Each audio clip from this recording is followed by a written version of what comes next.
Assalamualaikum warahmatullahi wabarakatuh.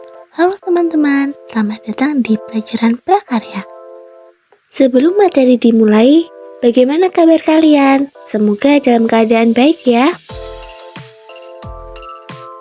Hari ini kita akan belajar tentang jenis dan karakteristik kerajinan bahan lunak.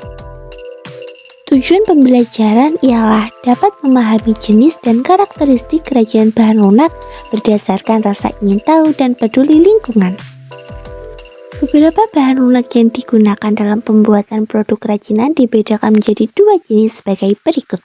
Bahan lunak alam adalah bahan lunak untuk karya kerajinan yang diperoleh dari alam sekitar dan cara pengolahannya juga secara alami, tidak dicampur maupun dikombinasi dengan bahan buatan.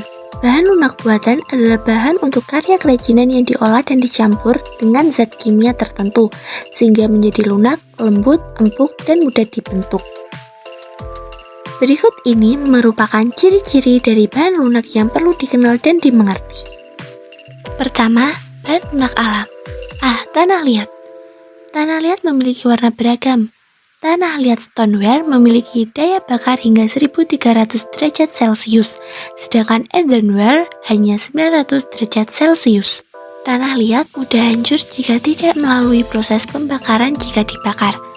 Pewarna tanah liat dapat dilakukan dengan glasir. B. Kulit. Kulit berasal dari kulit hewan yang sudah tersamak sehingga mudah dibentuk. Kulit ada yang berwarna putih, coklat, ataupun krim, sesuai dengan hewan yang dikuliti. Kulit alami jika terbakar akan berbau sate. Kulit dipanaskan akan melunak, tapi lama-kelamaan akan mengeras. C. Getah nyatu. Getah nyatu merupakan getah dari pohon nyatu yang berwarna putih. Warnanya putih memudahkan untuk diberi warna-warni. Jika ingin dibentuk, getah harus dimasak terlebih dahulu agar lunak dan elastis. Jika dipanaskan akan melunak, tetapi lama-kelamaan akan mengeras. D. Flour clay. Flour clay berasal dari adonan tepung yang dilumat hingga kalis dan mudah dibentuk. Flour clay juga dicampur dengan air. Kerajinan dari flour clay tidak tahan air. Pewarnaan flour clay dapat dilakukan dengan pewarna makanan atau sintetis. 2. Bahan lunak buatan.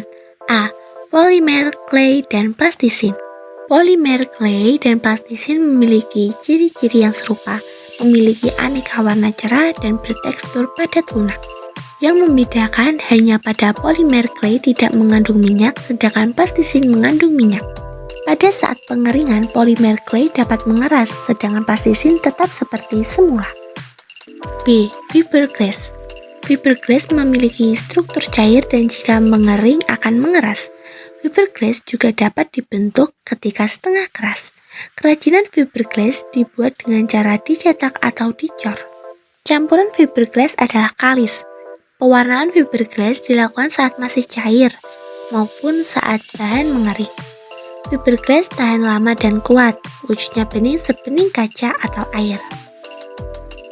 C. Lilin dan parafin.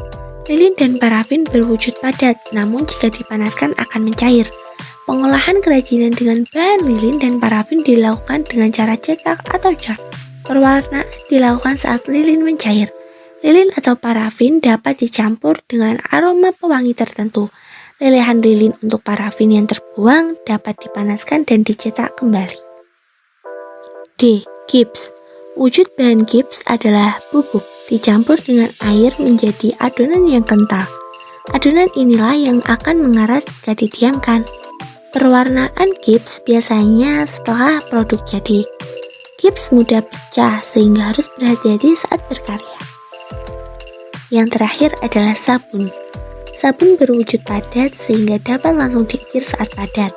Sabun yang didiamkan akan mengeras. Pewarnaan sabun dilakukan dengan mempertahankan warna sabun atau dapat pula ditambah biang warna saat sabun dibuat adonan. Selesailah materi prakarya tentang jenis dan karakteristik kerajinan bahan lunak. Terima kasih telah menyaksikan video ini sampai selesai. Semoga bermanfaat dan sampai jumpa.